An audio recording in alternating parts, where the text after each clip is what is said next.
Hello everyone, this is Sumit Bose and I am from the Bodhi Academy.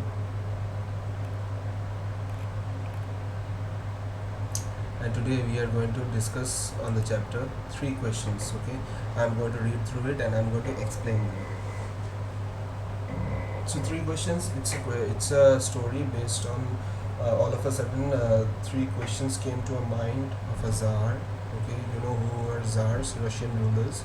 So the czar goes to a hermit to know the answer of the three questions, and without his knowing, the czar gets the answers from the activities which he did. So without any further delay, let's go through the chapter. The thought came to a certain king that he would never fail if he knew three things.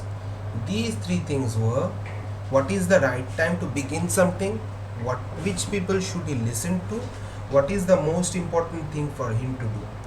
The king therefore sent messengers throughout his kingdom, promising a large sum of money to anyone who would answer these questions. Many wise men came to the king, but they all answered his questions differently. In reply to the first question, some said the king must prepare a timetable and then follow it strictly. Only in this way, they said, could he do everything in its proper time. Others said that it was impossible to decide in advance the right time for doing something.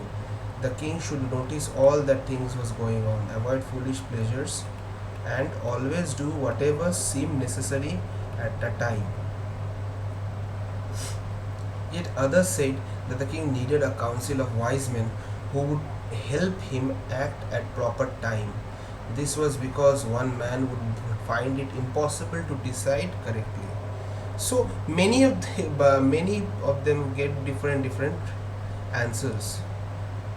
But then others said that there were some things which could be urgent. These things could not wait for the decision of the council. In order to decide the right time for doing something, it is necessary to look into the future, and magicians could do that. The king therefore would have to go to magicians.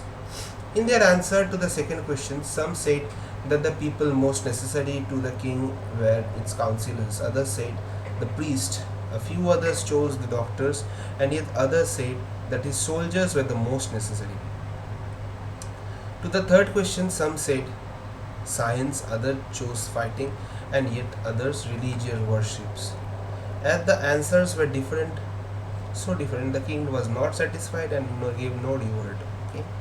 Instead, he decided to seek advice from a certain hermit who was wisely known for his wisdom. The hermit lived in a wood which he never left. He saw no one but simple people, and so the king put on ordinary clothes. Before he reached the hermit's hut, the king left his horse with his bodyguard and went on alone. As the king came near the hermit's hut, he saw the hermit was digging the ground in front of his hut. He greeted the king and continued digging. The hermit was good and was old and weak, and as he worked, he breathed heavily. The king went up the hermit and said, I have come to you, wise hermit, to ask you answer of three questions. How can I learn to do the right thing at the right time? Who are the people I need most? And what affairs are the most important? The hermit listened to the king but did not speak. He went on digging. You are tired, said the king. Let me take the spade and walk in your place. Thanks, said the hermit, giving the king his spade. Then he sat down on the ground. So this is the hermit, this is the king. When the king had dug two beds, he stopped and repeated his question. The hermit gave no answer but stood up, stretching out his hand for spade, and said, now you rest and let me work. But the king did not give him the spade and continued to dig. 1 hour passed, then another. The sun went down behind the trees, and at last the king struck the spade into the ground and said, I came to you, wise man, for an answer of my questions. If you can give me no answer, tell me that I will return home. Hence comes someone running, said the hermit. Okay, so here in the first unit we are seeing that the king asked those three questions, but his courtiers gave him different answers, so he was bound to went to a hermit and who was digging flowers, digging the soil to for making for flower bed. But the king asked the hermit his three questions, and he also offered help to the hermit, but the hermit did not get any answer. Then all of a sudden, someone is coming running, the hermit said. Now let's go to the second part. The king turned round and saw a bearded man running towards them. His hands were pressed against his stomach, from which blood was flowing, which when he reached the king, he fainted and fell on the ground. The king and the hermit removed the man's clothing and found a large wound in his stomach. The king washed and covered it with his handkerchief, but the blood would not stop flowing. The king redressed the wound until at last the bleeding stopped. The man felt better and asked for something to drink. The king brought fresh water and gave it to him. By this time the sun had set and the air was cool. The king with the hermit's help carried the wounded man into the hut and laid him on bed. The man closed his eyes and lay quiet.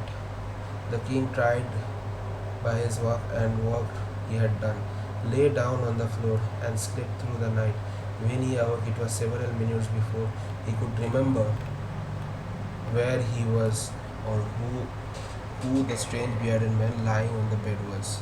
Forgive me, said the bearded man in a weak voice, when he saw the king was awake. I do not know you and have nothing to forgive you for, said the king. You do not know me, but I know you. I am that enemy of yours who swore revenge on you because you put my brother to death and seized my property. I know you had gone alone to see that hermit, and I made up my mind to kill you on your way home. But the day passed and you did not return, so I left my hiding place, and I came upon your bodyguard, who recognized me and wounded me. I escaped from him, but I should have died if you had not dressed my wounds. I wished to kill you, and you have saved my life. Now, if I live, I will serve you as my most faithful servant, as your most faithful servant, and will order my sons to do the same. Forgive me. The king was very happy to make peace with the enemy so easily, and to have won him over his friend. He not only forgave him, but said he would send his servants and his own doctor to look after him, and he promised to give back the man his property. Leaving the wounded man, the king went out of the hut and looked round for the hermit.